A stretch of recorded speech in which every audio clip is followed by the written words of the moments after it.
ये सबसे प्रांतीय भूत नन डरावनी फिल्म है जो मैंने पिछले 2 वर्षों में देखा है। रोमानिया में एक मठ में एक नन की आत्महत्या हुई है। तब से नन की बुरी आत्माओं को सील कर दिया गया है।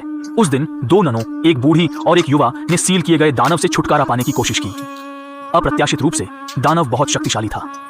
बूढ़ी नन, जो अभी अंदर आई थी, ने एक बॉक्स लंच लिया और छोटी नन ने जमीन पर चाबी उठाई और भागने की कोशिश की, लेकिन दानव को छोड़ दिया गया था। बाहर निकल उसे कदम से कदम देखकर छोटी नन ने आत्महत्या करना चुना,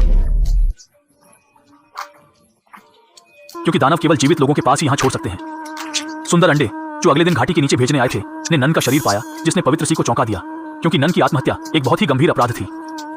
लाओ, मू और हु न्यू, जो मामले की जांच करने आए थे, ने सुंदर अंडे पाए। वे बर्फ के तहखाने में आए, लेकिन सुंदर अंडे ने लाओ मू की कार्रवाई को रोक दिया, क्योंकि नन का शरीर अजीब रूप से बैठा था। क्या लाओ मू अब नहीं जीने आएगा?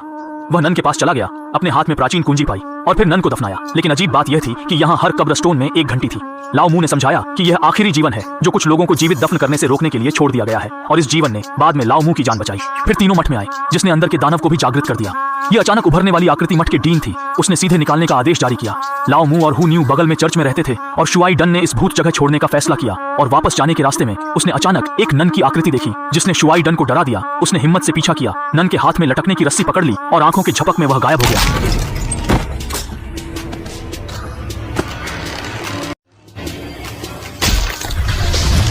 मुझे डर दिया। यह आत्महत्या करने वाली नन सुंदर अंडे के रूप में पता चला, और वह कब्रिस्तान में छिपा गया। नन कब्रिस्तान में प्रवेश करने में असमर्थ लग रहा था, बस बाहर खड़ा था और आदमी को ठंडा घूर रहा था। यहाँ एक लड़का था जिसने अपने मुंह से एक जहरीले सांप को थूक दिया। कहां से आया? लाओ मुंह इतना डर गया कि वह ताबूत में गिर गया। इससे पहले कि वह संघर्ष कर सके, ताबूत का ढक्का जमीन पर बंद हो गया और तुरंत ठीक हो गया। जैसा कि ह्यून्यू ने पहले कुछ महसूस किया, उसने घंटी की आवाज सुनी, फावड़ा उठाया और मिट्टी को फेंक देने के लिए संघर्ष किया, लेकिन अंदर की पुरानी लकड़ी पर दानव ने हमला किया। एक महत्वपूर्ण क्षण में ह्यून्यू ने एक फावड़ा के साथ ताबूत को तोड़ दिया और लाओ मुंह बच गया। अगले दिन दोनों मठ में आए और राक्षस की उत्पत्ति के बारे में भी सीखे। उन्हें एक गिनती द्वारा बुलाया गया था और बाद में यीशु के खून से नरक के द्वार को सील कर दिया। अब वह फिर से दुनिया में आया, एक नन के रूप में प्रच्छन्न, और ह्यून्यू ने रात में कॉल सुना। उसने आवाज का पीछा किया और अंत में उस कमरे में आया जहां राक्षस को रखा गया था। ह्यून्यू भागने की कोशिश की, लेकिन दानव ने यहाँ स्थान को उलट दिया और अंतिम नन की उपस्थिति ह्यून्यू की तरह थी। सभी जीवित ननों ने प्रार्थना करना शुरू कर दिया, लेकिन इस तरह के पत्राचार ने कोई प्रभाव नहीं डाला। ह्यून्यू डर गया और वह केवल दानव को रोकने की कोशिश करने के लिए प्रार्थना जारी रख सकती थी। ये दानव को बहुत मजाक बना देता है। उसने ह्यून्यू के कपड़े हटा दिए और उसकी पीठ पर एक रून उकेरा है। एक महत्वपूर्ण क्षण में लाओ मू आया और दानव अस्थायी रूप से पीछे हट गया, लेकिन हॉल में उड़ान भरी हुई नन चमत्कारिक रूप से गायब हो गई। केवल एक ठंडा शरीर छोड़ दिया। ह्यून्यू ने सफेद कपड़ा उठाया और महिला एक शव बन गई थी। जैसे ही तीनों ने अपनी सतर्कता को आराम दिया, पुजारी को अचानक चाकू मार दिया गया था। उसने शांति से क्रूस निकाला और महिला पर रखा और मंत्र पढ़ा। क्रूस लाल हो गया और महिला को राख में जला दिया गया। यह सिर्फ एक दानव द्वारा नियंत्रित एक कठपुतली है। उन्हें फिर से नरक के गेट को सील करने के लिए यीशु के खून का उपयोग करना होगा। तीनों लोग क्रिप्ट में आए। मूर्ति की उंगली के प्रतिबिंब पर एक दरवाजा था। ह्यून्यू ने छेद में कुंजी डाली और यीशु के खून को संग्रहित किया, जो शैतान को सील करने वाला एकमात्र पवित्र अवशेष था।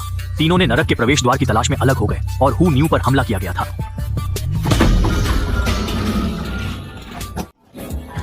ह्यून्यू साजी वह एक कमरे में भाग गई जो वेदी जैसा दिखता था।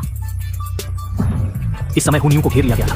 दूसरी तरफ लाओ मू पर हमला किया गया था। चेहरे रहित ननों का एक समूह धीरे धीरे उसके पास पहुंचता था। लाओ मू ने जमीन पर लैंप का तेल छिड़काया, फिर केरोसिन जलाया। क्रॉस के आकार की लौ ने ननों के कदम को अवरुद्ध कर दिया। सुंदर अंडे, जो ह्यून्यू के चिल्लाने को सुनते हुए दरवाजे में टूट गए, उसके सामने दृश्य ने उसे लगभग डराया। वह धीरे धीरे ह्यून्यू के पास पहुंचा। इन मुखौटे वाले लोगों ने हमला नहीं किया, क्योंकि ह्यून्यू पहले से ही नियंत्रित था। वह एक अजीब स्थिति में हवा में तैर रहा था। सुंदर अंडे ने धीरे धीरे अपना सिर खोल दिया। यह देखते हुए कि सुंदर अंडे ठंडा होने वाला है, उसने चुपके से पवित्र रक्त खोला और ह्यून्यू के चेहरे पर इसे रख दिया। इसने सीधे शरीर से दानव को बाहर धकेल दिया। उसने सुंदर अंडे को पकड़ लिया। ह्यून्यू मदद करना चाहता था, लेकिन डॉक्टर ने उड़ान भरी, बाहर उड़ान भरे। लाओ मू भी आया, लेकिन दानव ने भी एक पीछे का हाथ छोड़ दिया। एक लड़के ने लाओ मू को उलझा दिया और उसे सांप से काटा। ह्यून्यू मूल रूप से गिरने वाली पवित्र सांस उठाना चाहता था, लेकिन राक्षस धीरे धीरे पानी से उठा। उसने ह्यून्यू की गर्दन को पकड़ लिया और उसे पानी में दबाया। ह्यून्यू ने पवित्र रक्त दानव को पकड़ लिया और बोतल को पकड़ लिया। मुझे लगा कि पवित्र वाउचर पकड़ रहा था, लेकिन अंदर खाली था।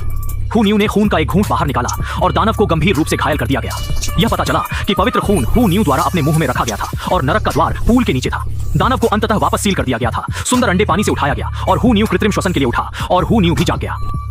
मैं तुम नहीं देखते। स्कूल जीवन के किस तीनों के प्रयासों से दानव को अंततः हल किया गया था, लेकिन सुंदर अंडे की गर्दन पर एक निशान छोड़ दिया गया था। यह अनुमान लगाया गया था कि दूसरे भाग का अप्रत्याशित प्रभाव होगा। मूल फिल्म प्रशंसक आधार पर मिली है जो इसे देखना चाहते हैं।